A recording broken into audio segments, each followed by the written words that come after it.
നമസ്കാരം. സംസ്ഥാനത്ത് വരും ദിവസങ്ങളിലും ശക്തമായ മഴയ്ക്ക് സാധ്യതയുണ്ട് എന്ന് കേന്ദ്ര കാലാവസ്ഥാ വകുപ്പിന്റെ മുന്നറിയിപ്പ്.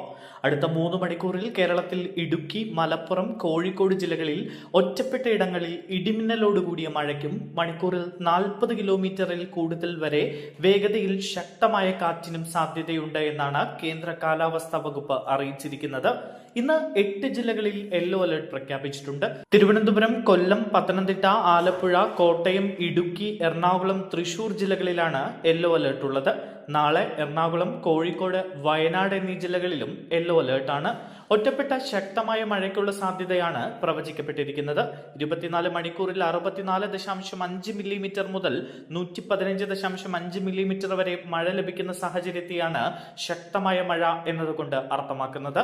നവംബർ 17 വരെ കേരളത്തിൽ ഒറ്റപ്പെട്ട ഇടങ്ങളിൽ ഇടിമിന്നലോടുകൂടിയ മഴയ്ക്ക് സാധ്യതയുണ്ട് എന്നാണ് കേന്ദ്ര കാലാവസ്ഥാ വകുപ്പ് അറിയിച്ചത്.